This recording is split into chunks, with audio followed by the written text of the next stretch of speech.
বন্ধুরা, আরও একটি নতুন নিউজে আপনাদের স্বাগতম।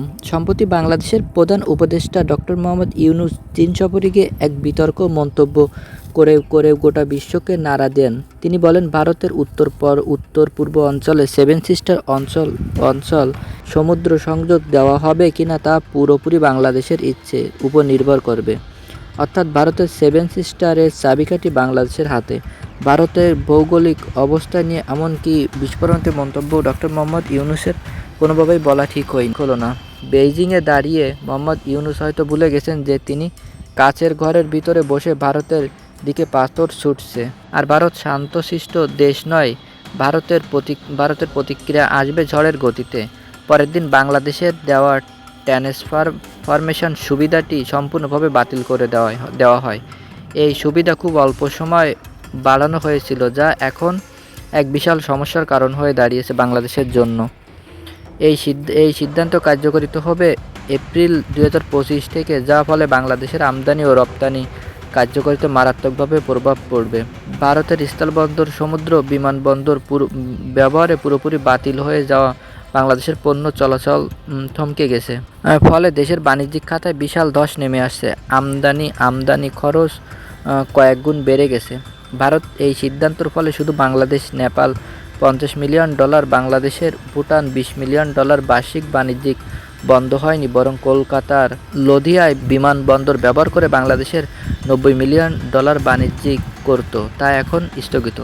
সবচেয়ে বড় ধাক্কা এসেছে তৈরি পোশাক শিল্পে। দিল্লি বিমানবন্দর ব্যবহার করে বাংলাদেশের যে বছরে $160 মিলিয়ন পোশাক রপ্তানি করার মধ্য এশিয়া ও ইউরোপে 36টি দেশে, সেটাও এখন বন্ধ। সব মিলিয়ে ডক্টর মোহাম্মদ ইউনূস এই অবিবেচিত মন্তব্যটি বাংলাদেশের প্রায় 2000 থেকে 2500 কোটি টাকার বাণিজ্যিক হারিয়েছে। এই ট্রান্সফরমেশন সুবিধা বাতিল হয় দেশের রপ্তানি আমদানি খরচ দ্বিগুণ হয়ে গেছে। সবচেয়ে ক্ষতিগ্রস্ত হয়েছে গার্মেন্টস খাতায়, যা বাংলাদেশের জিডিপি 11 থেকে 12%। কলকাতা ও দিল্লি বিমানবন্দর ব্যবহার করে যেসব সুবিধা পাওয়া যেত, সেগুলো বন্ধ হয়ে যাওয়ায় হাজার হাজার শ্রমিক বেকার হয়ে পড়েন। উৎপাদন বন্ধ হয়ে যাচ্ছে, দেশের দ্রব্যমূল্য দাম বেড়ে যাচ্ছে। এছাড়া নেপাল ও ভুটানের সাথে বাণিজ্যিক বন্ধ হয় বাংলাদেশের বিপুল পরিমাণ রাজস্ব খাত হারিয়েছে। ভুটান থেকে যে জলবিদ্যুৎ আমদানি হতো তা বন্ধ হয়।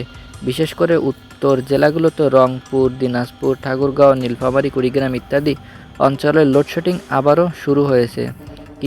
কৃষকের উৎপাদন শিল্প খাতে বিপুল বিদ্যুতের সংকট দেখা দিয়েছে।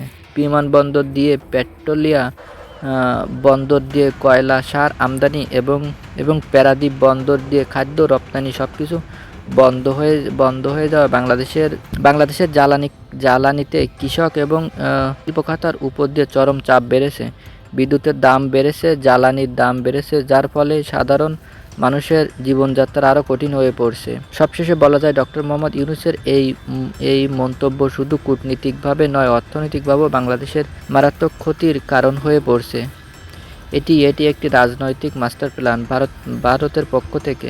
আপনার মতে মোহাম্মদ ইউনূস কি ইচ্ছাকৃতভাবে এই মন্তব্যই করেছেন, নাকি এর পিছনে বড় কোনো উদ্দেশ্য আছে? অবশ্যই আমাদের কমেন্ট বক্সে জানিয়ে যাবেন। বন্ধুরা, আমাদের চ্যানেলে নতুন হলে অবশ্যই চ্যানেলটা সাবস্ক্রাইব করে পাশে থাকবে।